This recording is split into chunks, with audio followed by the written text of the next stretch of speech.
Hey everybody, this week your challenge is going to be all about texture. Texture is how things feel. My beard is soft and furry. My forehead is rubbery and wrinkly. The painting behind me is smooth and hard. So you are going to show different textures or different patterns in a self-portrait. I'm going to show you how to do this in just a second, but a self-portrait is a picture of you, all right? And we are going to use Seesaw to create our self-portraits. We're going to take a photo, and then you are going to draw on top of that photo, and you're going to change it a little bit, but you're going to show texture and pattern, right? Oh, I have pattern right here. Okay, so watch the video. After you're done watching the video, get ready to take a photograph and then draw on top of it. And remember, think texture, think pattern, and have fun.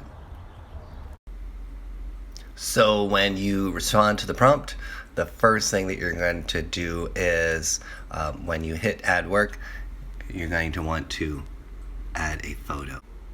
When you take your selfie, I would not sit very far back from the camera. You want to get close up to it so it's easier to draw. Then you're going to go ahead and take that picture, and you can see how I'm nice and close up. And if you don't like it, hit the trash can and try it again. And then you have these cool tools to use at the bottom. There's a pencil tool, there's a pen tool, there's a marker tool, there's a sparkly magic tool, and then there's your eraser too.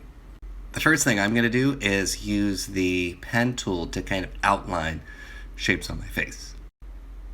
All right, so I'm done outlining, and you can change things too. You can see I gave myself a little bit more hair in there, and I used different size pens. I used a wider pen to outline the outside of my head, and I used a thinner pen to outline the details inside my face. And I used black. You don't have to. If you want to use any color you want to outline, that's all right too. But if you look, you can see how my beard is a different texture than my wrinkly skin and my spiky hair.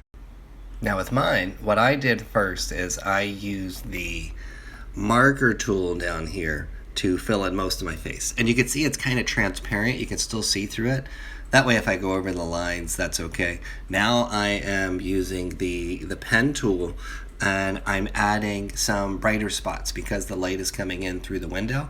I wanted to make that side of my face lighter. And now I am going in, and again, changing my self-portrait a little bit. I'm adding some orange spiky hair.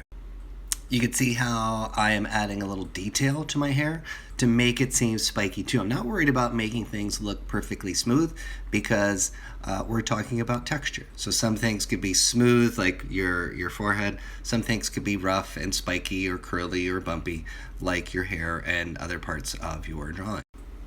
Once you are done with your self-portrait, then think about the background, right? I'm going to get rid of a lot of the stuff because you don't need to see my living room junk. I like to use this sparkle tool for the background.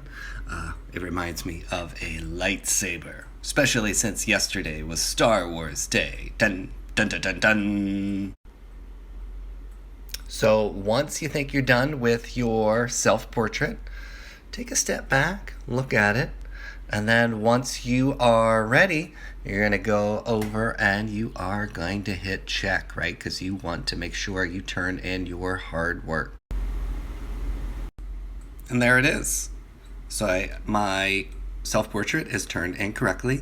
I made sure I used different textures. I have smooth, I have spiky, I have super, super spiky in the background. And I had a lot of fun doing a self-portrait.